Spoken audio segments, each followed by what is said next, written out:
Awal mulanya itu dari SMP. SMP masuk masa-masa sudah mau lulus, masuk masa SMA. Jadi waktu SMP itu kan persiapan mau masuk SMA mana. Nah, waktu itu dulu saya persiapan ingin sekolah asrama Katolik begitu. Jadi persiapan untuk jadi pastor. Jadi setelah SMP itu ada 3 tahun, dia sama kayak SMA, tapi sistemnya asrama. Dia sekolah Katolik, terus khusus pria, asrama, dan nanti lulus dari situ dia nanti lanjut ke jenjang berikutnya untuk dipersiapkan lagi sekolah filsafat dan lain sebagainya untuk jadi pastor dalam agama Katolik.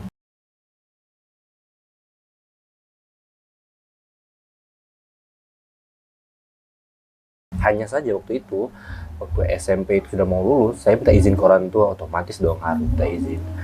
Nah, tapi saya anak tunggal, dan jadi pastor itu punya tanggung jawab keimanan, punya tanggung jawab keimaman maksudnya, dan nanti resikonya tidak menikah. Sedangkan saya anak tunggal, jadi orang tua berpikir 2 kali untuk menyetujui saya.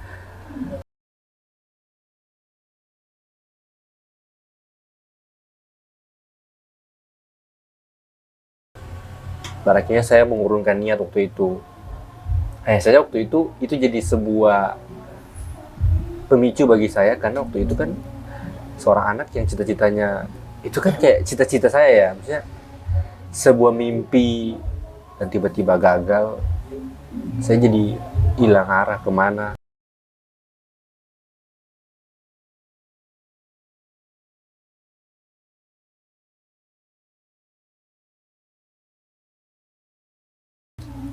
Terus waktu itu saya berdoa, saya sebut Allah, saya sebut Tuhan Yesus, mohon maaf waktu itu saya sebut begitu, terus Roh Kudus, terus dalam Katolik juga melalui perantaran Bunda Maria. Saya waktu itu saya berdoa, tapi saya bingung sendiri, kayak kok banyak sekali yang saya sebut, satunya kemana begitu. Maksudnya kayak saya berdoa kepada Allah melalui perantaran Yesus. Loh, berarti Tuhan saya tidak maha kuasa dong.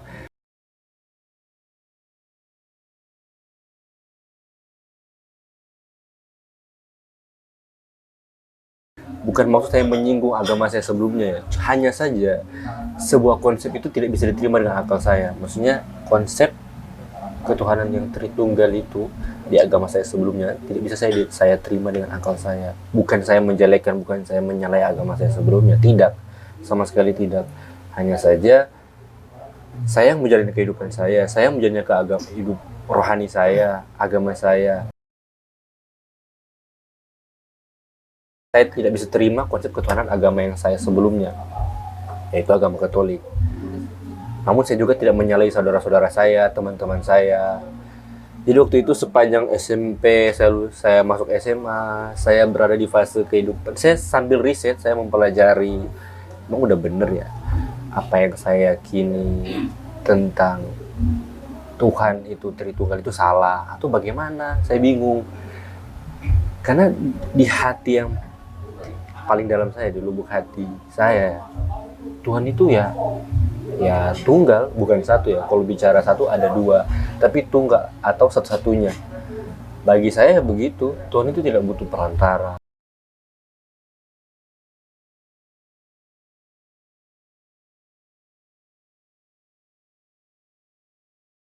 Tuhan itu tidak butuh apa ya istilahnya, untuk turun ke bumi, untuk turun menjadi manusia, karena ya Tuhan sudah semaha kuasa itu.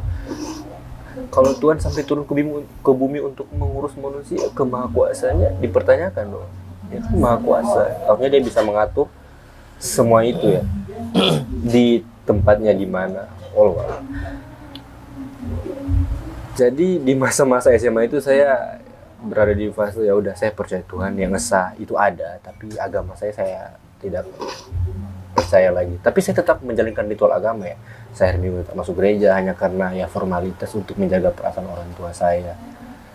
Ya walaupun saya tujuan masuk gereja tidak untuk mencari Tuhan, karena ya saya udah kayak I'm done.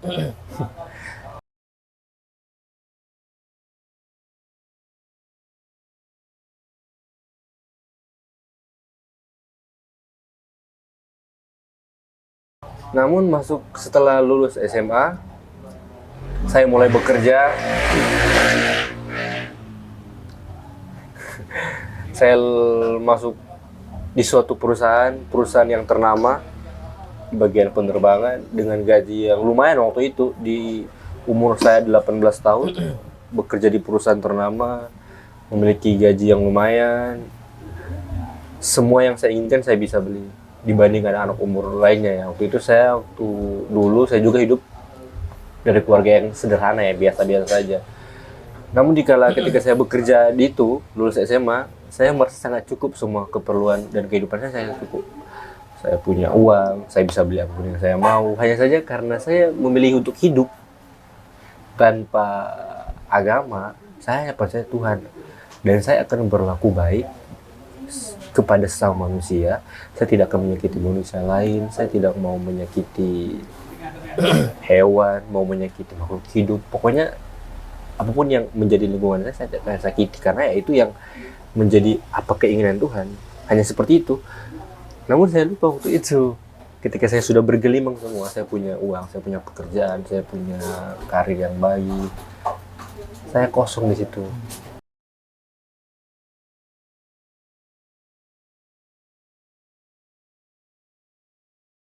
Saya hampa, saya seperti, terus saya mau kemana? Tuhan, saya begitu kayak, saya tidak tahu cara berdoa, karena saya sudah bingung berdoanya bagaimana. Agama saya sudah tidak percaya. Saya kayak, Tuhan, saya mau kemana? Semua saya udah ada, tapi ini bagaimana ini? Habis itu mau kemana? Saya bingung. Pokoknya sampai saya di titik itu, bagi saya itu titik terendah, karena saya memang benar-benar tidak tahu tujuan hidup saya. Karena saya sudah tidak punya cita-cita, mimpi seperti orang pada umumnya. Karena cita-cita saya waktu itu kan menjadi pastor, hanya saya gagal. Saya hanya menjalani kehidupan dengan secara realistis saja, mencari uang, memenuhi kebutuhan saya, dan ya sudah selesai.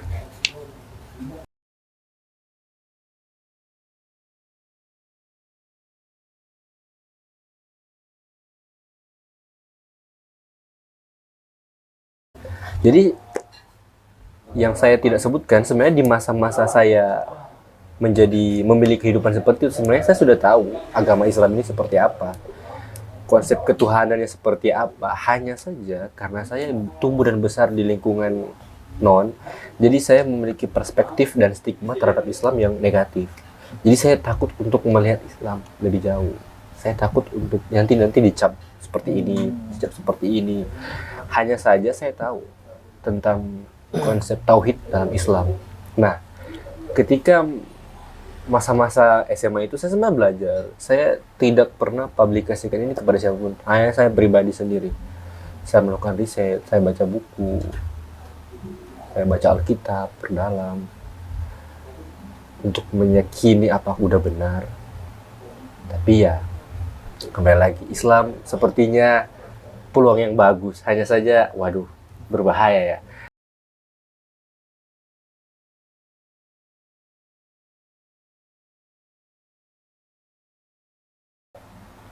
Saya yakin, wah, Islam tentang konsep ketuhanan yaitu la ilaha illallah. Hanya kalimat itu yang saya butuhkan sebenarnya. Saya tuh mau masuk Islam, saya tidak melihat orang Islam itu bagaimana, tata cara ibadah orang Islam itu seperti apa, bagaimana orang Islam berperilaku. Saya tidak pernah melihat itu. Yang saya ingin itu hanya konsep ketuhanan dalam Islam.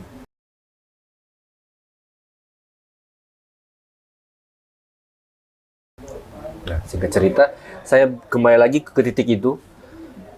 Titik momen saya hampa, kosong dengan semua yang saya punya. Akhirnya saya memutuskan. Saya pikir ya udahlah ya. Kayaknya udah ini jalannya, udah resign juga, udah ini. Oke, besok saya langsung jalan. Besok habis, saya ingat itu pokoknya saya belum tahu kan waktu itu jam berapa, pokoknya kalau nggak salah ya itu habis asar deh. Soalnya saya jalan udah nggak tahu, sudah langsung saya ke masjid. Saya ke masjid yang pertama sebenarnya di Ribaitul Qulub di depan pelabuhan di daerah saya. Kayak saja itu masjid yang gimana ya?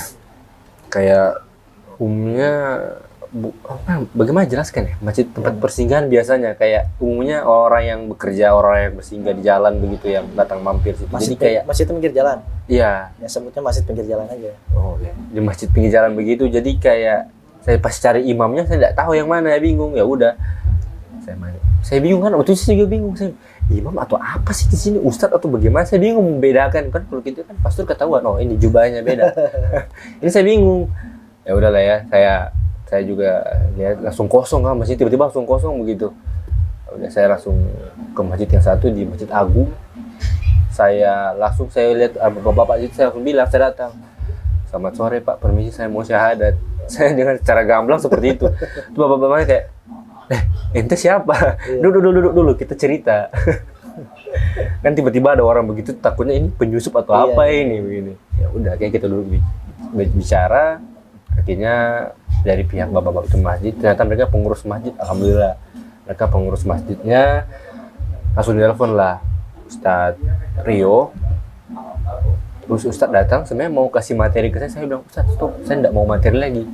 Saya sudah capek, hampir 6 tahun saya riset tentang keislaman ini, terus masih mau dikasih ini. Tapi saya mengerti sih, kayak itu mungkin bekal lah Ustadz. Ya oke, akhirnya setengah hari Ustadz bilang, ya nanti besok datang lagi mau bicara. Ustadz, nggak mau sih Ustadz, saya mau besok ini saya minta hari Jumat. Mana saya tahu, seingat saya ya dulu ya, orang teman-teman muslim saya bilang hari Jumat itu Islam ya hari baik. Jadi sama hari Jumat. Kebetulan, paling kebetulan ya, Ustadz Rio bilang, ya udah pas sebelum sholat Jumat. Ya udah sebelum sholat Jumat saya syahadat. Asyhadu an la ilaha illallah wa anna Muhammadar Rasulullah.